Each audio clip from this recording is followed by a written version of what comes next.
በመጨረሻ እስከዛሬ ያላካፈልኳችሁን ዛሬ አንድ ከህይወት ልምድ ላጋራችሁ የምፈልገው ሐሳብ አለ። የሳተላይት ጉዳይ እዚህ ጋር መልሶ ይመጣል።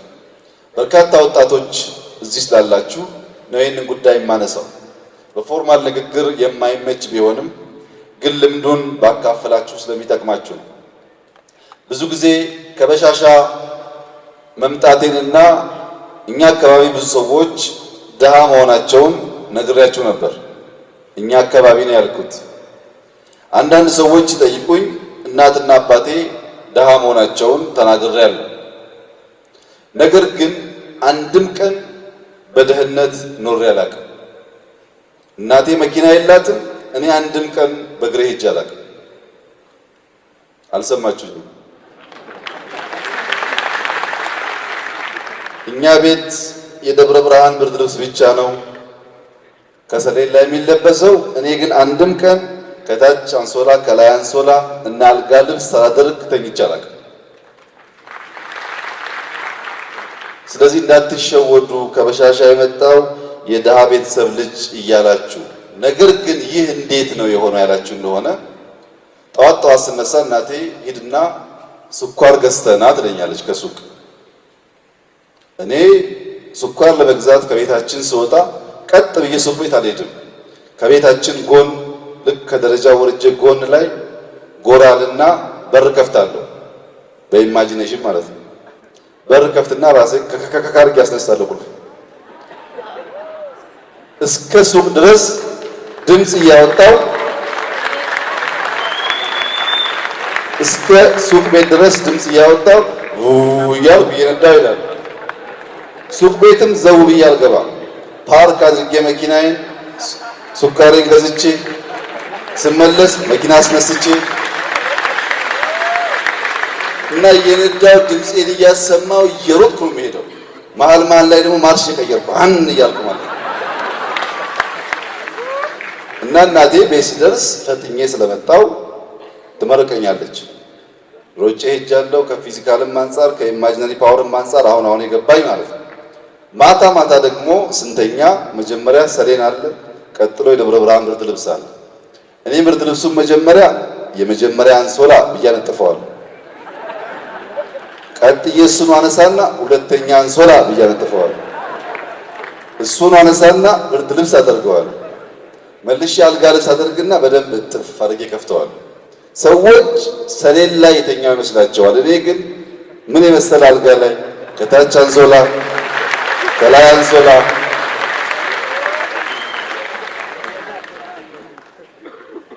ወጣቶች አሁን ባላችሁበት ሁኔታ አትያዙ።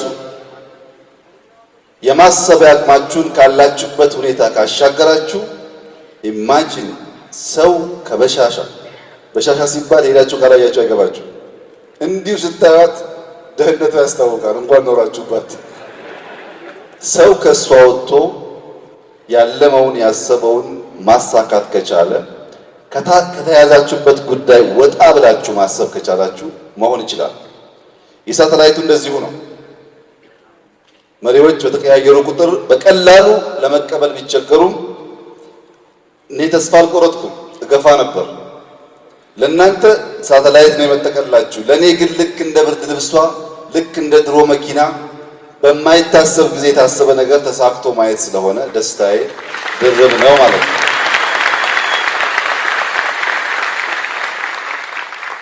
እና ኢትዮጵያ ትበለጽጋለች እንዳትጠራጠሩ። ይሄ የኢትዮጵያ ሲዝን ነው፣ የኢትዮጵያ ጊዜ ነው። የኢትዮጵያ ሲዝን ለመሆኑ ጠዋት አብይ ይሸለማል፣ ከሰዓት ፕሬዝዳንቷ ይሸለማሉ። ዛሬ ደግሞ የዓለም ምርጥ ፋይናንስ ሚኒስቴር ተብሎ አህመድ ሼዴ ተሸልሟል። እና በቃ ነገር ሲዞር እንደዚህ ነው። ሲዝን ሲመጣ ሁሉም የተረሳ ይታወሳል። እናንተ በጋ ላይ ሆናችሁ ዝናብ እንደሚለምን ሰው አይደላችሁ። ነሐሴ አጋማሽ ላይ ዝናብ እንደሚጠብቅ ሰዎች ናቸው። አሁን ጊዜው የኢትዮጵያና የኢትዮጵያውያን ይህ ስለሆነ አብይ ቢኖርም ባይኖርም ኢትዮጵያ ትበለጽጋለች፣ የተጀመረው ነገር ይቀጥላል። ይህ ማለት ግን የሚያላዝኑ ውሾች አይኖሩም ማለት አይደለም። ብልጽግናን ማቆም ግን አይችሉም። ለምሳሌ በሰሞኑ በሆም ግሮን ኢኮኖሚክ ሪፎርም አጀንዳችን $10 ቢሊዮን ተጨማሪ ሀብት እናመጣለን ብለን ነበር ወደ ኢትዮጵያ። ይሄ ማለት ኢትዮጵያ አሁን አጠቃላይ 86 ገደማ ቢሊዮን ጂዲፒ አላት። 10 ከውጭ ከመጣ አንድ አምስቱን ከውስጥ ካመነጨን በ2-3 ዓመት ውስጥ 100 ቢሊዮን ገባን ማለት ነው። 100 ቢሊዮን ገባን ማለት ከአፍሪካ ከ1 እስከ 5 ያለው ፕሮስፐረስ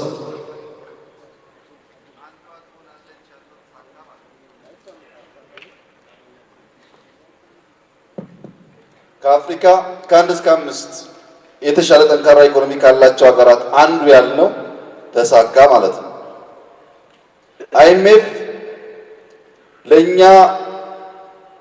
እየወሰነ ያለው ሀብት 700% እድገት አለው። እስካሁን ከነበረው 700%። አንዳንዶች አሁንም ድሮም ብድር ነበረብን አሁንም ብድር ይጨመራችሁብን ነው የሚሉ ሰዎች አሉ። ከአይኤምኤፍ እና ከወርልድ ባንክ መበደር ከእናት እንደመበደር ነው። እሱ ብድር አይደለም። ምክንያቱም 1 ቢሊዮን ብር ከሰጡን በኋላ በ20 ዓመት በ30 ዓመት ወለዱም 2-3-4% እያደረጋችሁ ክፈሉት ማለት ነው። ኢትዮጵያን የጎዳት ከነዚህ ተቋማት ሳትበደር ከኩባንያዎች ከአንዳንድ ሀገራት ትበደርና ለምሳሌ ለባቡር ትበደርና ባቡሩ ተሰርቶ ሳያልቅ ክፍያ አምጣ ትባላለች። አንድ ሀብታም ከባንክ ተበድሮ ስራውን ሰርቶ ለማትረፍ የሚያበቃ ጊዜ ካገኘ እና የመስራት ፍላጎት ካለው ትርፋማ መሆኑ አይጠራጠርም። ችግሩ ዛሬ 100 ብር አበድሮ ነገ 150 ብር አምጣ ካለ እሱ ብድር ሳይሆን አራጣ ይባላል በአማርኛ። እና እስካሁን በነበረው ሁኔታ ወርልድ ባንክ እኛን የሚከሰው ከኛ ትበደራላችሁ ለአራጣ በዳሪዎች ትከፍሉታላችሁ ገንዘቡን የኛን ብድር ልማት ላይ አታውሉትም የሚል ክስ ነበር። አሁን በጀመርነው የኢኮኖሚ ማሻሻያ ፕሮግራም የምናገኘውን ሀብት ልክ እንደ ሰላም ተባብረን ጥረን ግረን ከሰራን የኢትዮጵያ ብልጽግና በማያወላዳ መንገድ በዚያ መድረክ ውስጥ የኢትዮጵያ ብልጽግና የሚፈነጥቅበትን የመጀመሪያውን ብርሃን አሳያቸዋለሁ። ዛሬ ቢጀምረው ስለማልጨርሰው ቅድም ዮናስ እንዳለው ድህነትን፣ ረብሽን፣ ብጥብጥን የሚናገሩ ሰዎች አሉ። በዚህ በኩል ደግሞ ተቃራኒዎች አሉ። ሁለታችሁንም አልሰማም። ኢትዮጵያ ትበለጽጋለች። አመሰግናለሁ።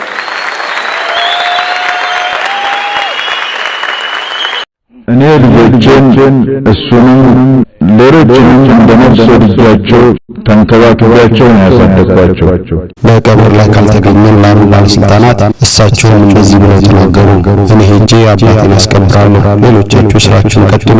በትክክል በስራው ላይ ተገኝቶ ስራውን የከወነ የኔ ለቅሶ እንደደረሰ ቆጥረዋለሁ።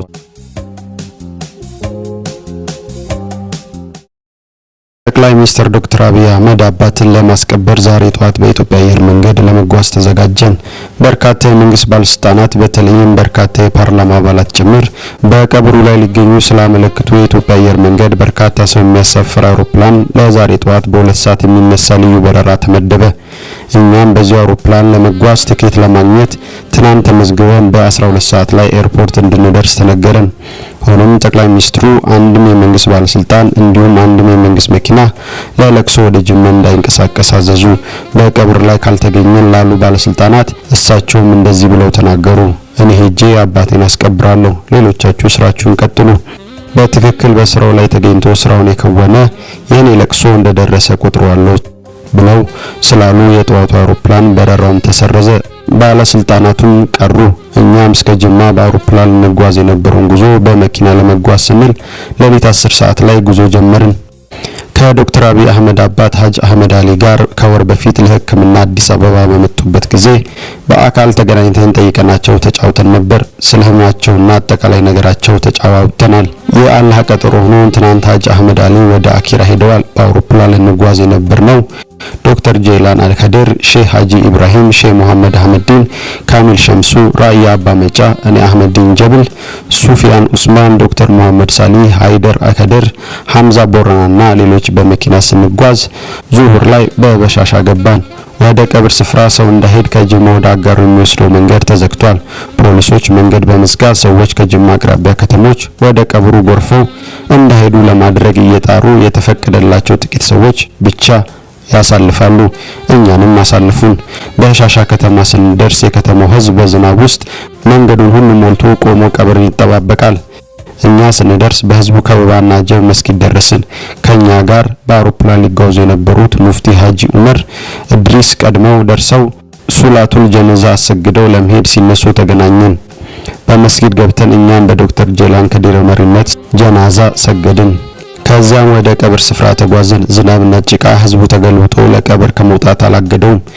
የጸጥታ አካላት ሁሉም ህዝብ ወደ ቀብሩ ስፍራ እንዳያመራና መጨናነቅን ለማስቀረት ህዝቡን አገዱ። ወደ ቀብሩ ስፍራ ደረስን።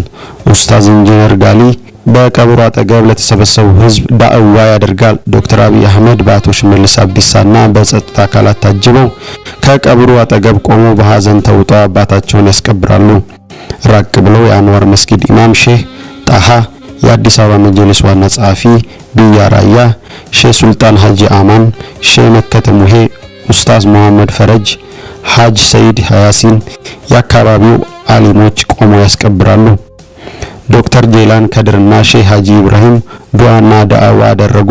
ሼህ ሀጂ በነገራቸው መሃል ከዚህ በፊት የዶክተር አብይ አባት ሀጅ አህመድ አሊ በአዲስ አበባ ተገናኝተን ስሞት በመጨረሻ ኡልሞች አደራችሁን አስታውሱኝ ብለውኝ ነበር ብለው አስታውሰው ዱዓ አደረጉላቸው። ከዚያም ዶክተር አብይ አህመድ ወደ አባታቸው ቤት አመሩ። የጠቅላይ ሚኒስትሩ ባለቤትም ከመኪና ወርደው አብረው ወደ ሀጅ አህመድ አሊ ቤት ወደ ለቅሶ ቤት ገቡ። በድንኳን ውስጥ ከጎናቸው ተቀመጥን። ጠቅላይ ሚኒስትሩን አጽናናን። ጠቅላይ ሚኒስትሩም በለቅሶ ድንኳን ውስጥ ሆነው ለምን ለፍታችሁ መጣችሁ ሲሉ ጠየቁን። ጠቅላይ ሚኒስትሩ ቆይተው ተነስተው ወጡ። ወደ ኋላ ቀርተን የጠቅላይ ሚኒስትሩን ሁለት ወንድሞች አጽናናን። ተነስተንም ወጣን። ስንወጣ ህዝቡ ከቦን ሰላም ሊለን ስንጨናነቅ ያን ጊዜ አቶ ለማ መገርሳ፣ አቶ ወርቅነህ ገበየሁና አቶ ሙክታር ከድር ለቅሶ መጡ። ጠቅላይ ሚኒስትሩ ሄደዋል። አቶ ለማ መገርሳ ገና የሀጅ አህመድ አሊ ቤት ገቡ። እኛም ጉዞ ጀመርን እና አቶ ለማ መገርሳ ከዶክተር አብይ ጋር ያለ መምጣታቸው ዶክተር አብይ አህመድ ባለስልጣናት እንዳይከተሏቸው ስለከለከሉ ይሆን ጠቅላይ ሚኒስትሩ ጋር ያለመጡት ብያስብ የዶክተር አብይ አህመድ አባት የቀብር ስነ ስርዓት የሚቀርጽ አንድም ካሜራ አለመኖሩ እንዲያውም እንደማንኛውም ለቅሶ በተለመደው መንገድ ሳይካበድ መከናወኑ ጠቅላይ ሚኒስትሩን እንዳደንቅ አደረገኝ። በተለይ ደግሞ በረመዳን ወር የዶክተር አብይ አባት በተገናኘን ጊዜ ለልጃቸው ያላቸው ልዩ ፍቅርና ጠቅላይ ሚኒስትሩም ለአባታቸው ያላቸው ፍቅር ሳስታውስ የዛሬው የቀብር ሁኔታ እንደማንኛውም ሰው አባት ቀብሩ እንዲከናወን መደረጉ አስገረመኝ። ሌላ ባለስልጣናት ቢሆን ለቀብርና ለለቅሶ ያልመጡትን ነበር በቅሬት የሚያየው። ዶክተር አብይ ግን ለቅሶን የደረሱት በስራ ገበታቸው ተገኝተው ስራቸውን የፈጸሙት ናቸው ብሎ ልንጓዝበት ያሰብነውን በረራ ተሰርዞ አሁን ገና ወደ አዲስ አበባ የመመለስ ጉዞ መንገድ ላይ ነን። አሁን ከምሽቱ 3 ሰዓት ከ20 ነው። ገና ወሊሶ ገባን። ጉዟችንን ቀጥለናል። ጠቅላይ ሚኒስትሩ ባይከለክሉ ዛሬ ለለቅሶ ተነስተው የነበሩ ባለስልጣናት በምን ወደ ለቅሶ ቢመጡ ኖሮ ሀገራችን ብዙ ወጪ ያስወጣት ነበር። በሐዘን ቀን ያውን በአባት ለቅሶ ቀን በሐዘን ተውጦ ያለ ሰው እንዲህ ሀገሩ የሚያስብ መሪ ሆኖ ሳየው አደነኩት። አላህ ለመሪያችን መጽናናትን፣ ትክክለኛ አመራርና ጽናትን ይስጠው እያልኩ ጽሑፌን እቋጫለሁ።